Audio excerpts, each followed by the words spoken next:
Alright, so today we're going to be doing a heart exam. So first off, I'm going to just check your nails. I'm just checking for any discoloration, any nits or anything like that on that would indicate a different disease. So then I'll have you lay down.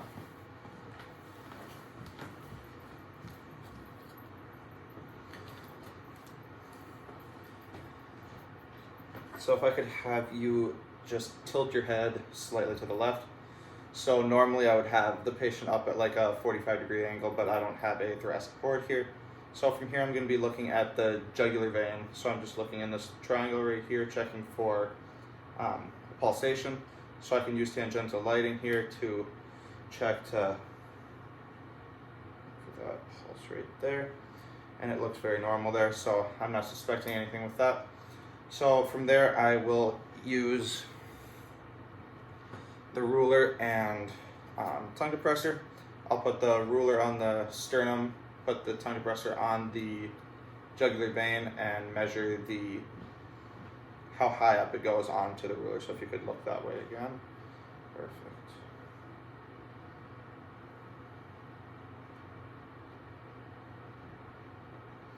It's about a half a centimeter, which is normal.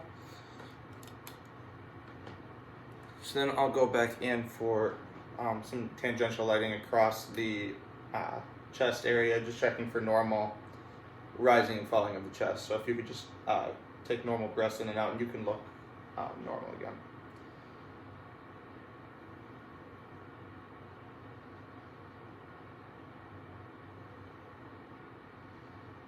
So everything looks normal with that.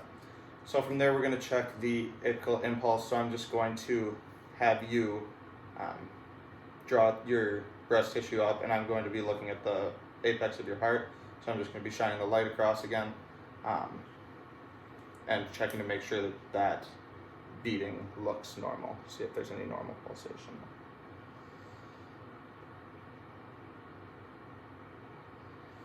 And that looks good. So then we would move into a decubitus position. Normally should be up at that 45-degree angle, but now if you could just turn slightly to your side and be at about a 45-degree angle looking that way, and then we'll do the same thing.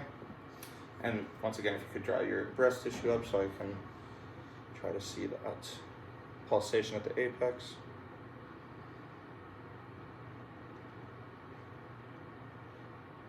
Everything looks good there.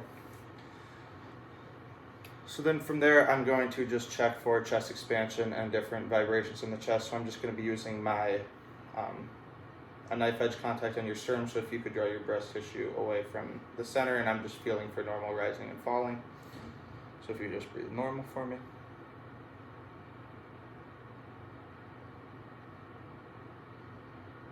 Everything feels normal there. And then from there, I'm just going to palpate on the different valves. So I'm going to go from the aortic to the pulmonary to tricuspid and mitral. You don't need to do herbs for this palpation, so I'm just going to be feeling in these 4 areas. So if you could draw your breast tissue down right away, and then I'll let you know when I need you to draw it up.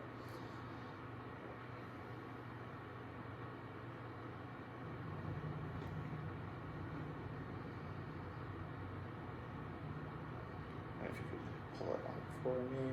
Perfect.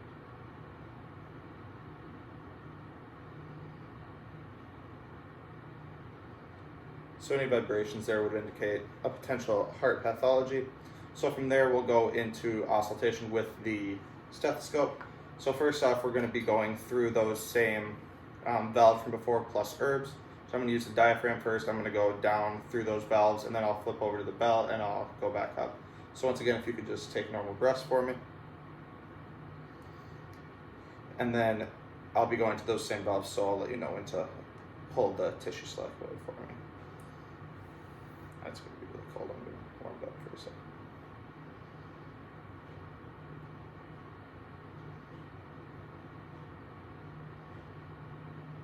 Okay, so that should be normal. And just breathe normal.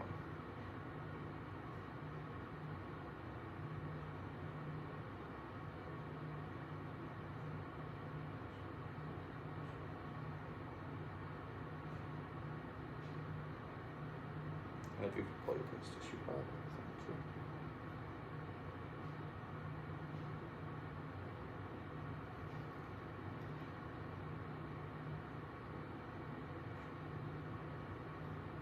Everything sounded normal there. So now we're just going to go back through those same ones with the bell. So if you can keep your breast tissue up.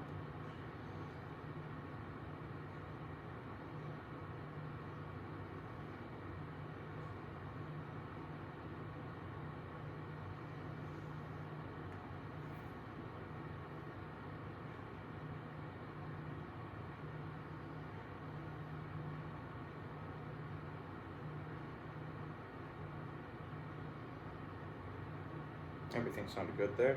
So now we're going to be checking the S-tube split. So I'm going to be measuring on the pulmonary valve. If you could take a deep breath in and just hold that for me. And if you could put your breast tissue down again.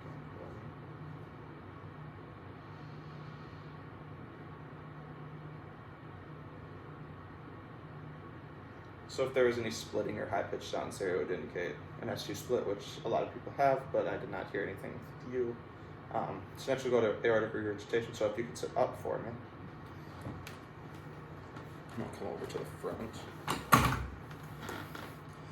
So here I will have you kind of flex your head forward, and I'm going to go to the aortic valve, and so just slightly bend forward, and I will be listening for any different sounds here.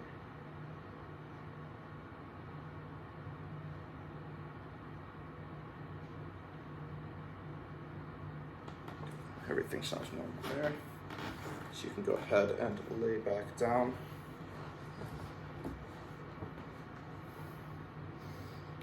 All right, so now we're just going to check the mitral valve once again. So we're going to have you turn into that sideline position again for me.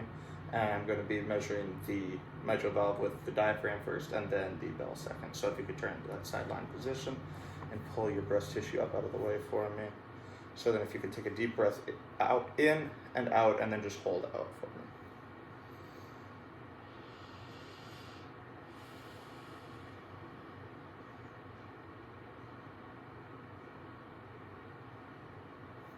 Good.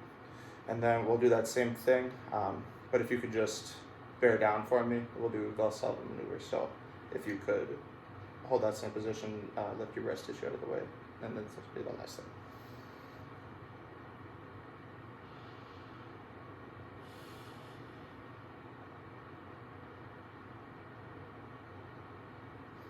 Good. And everything sounded normal there. And with those last two, you would be measuring them. You can sit up. Measuring them with the bell of the stethoscope.